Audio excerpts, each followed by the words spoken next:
mandé. Ask, asked, asked. Simple present tense. Temps présent simple. I ask. Mwen mandé. I ask. Mwen mandé. You ask. Ou mandé. You ask. Ou mandé. He, she, it ask. Li mandé.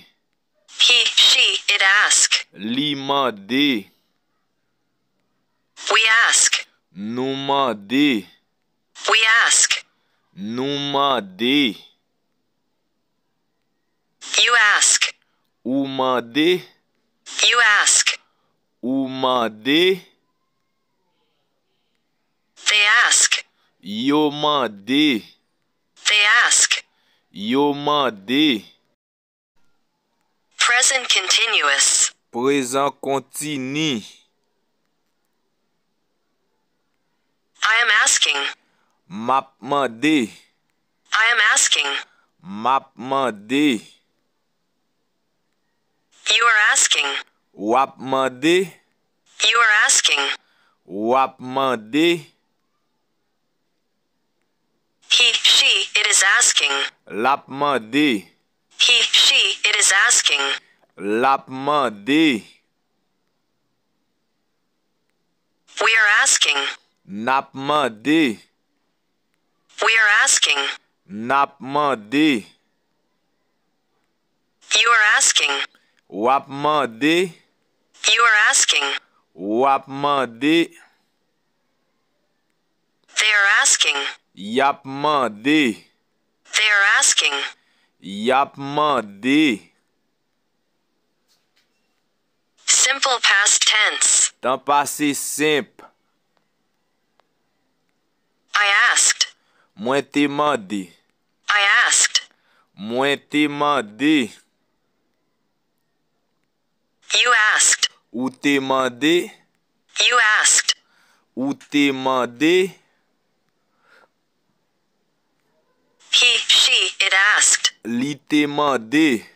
He, she, it asked. Li te mandé. We asked. Nou te mandé. We asked.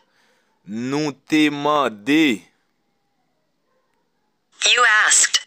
Ou te mandé. You asked. Ou te mandé. They asked. Yo te mandé. They asked. Yo te mandé. Simple future tense. Temps fiti simple. I will ask. Mwen pral mandé. I will ask. Mwen pral mandé. You will ask. Ou pral mandé. You will ask.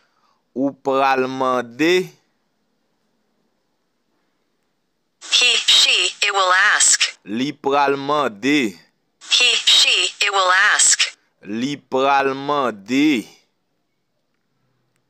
We will ask. Nou pral mandé. We will ask. Nou pral mandé. You will ask. Ou pral mandé. You will ask. Ou pral mandé. They will ask. Yo pral mandé. They will ask. Yo pral mandé. Simple conditional. Conditionnel simple.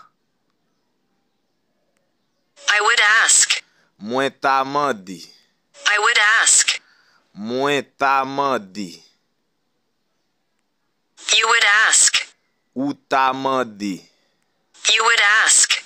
Ou ta mandé. He, she, it would ask. Li ta mandé.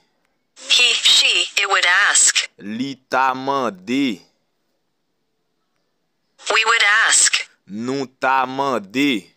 We would ask. Nou ta mandé. You would ask. Ou ta mandé. You would ask. Ou ta mandé.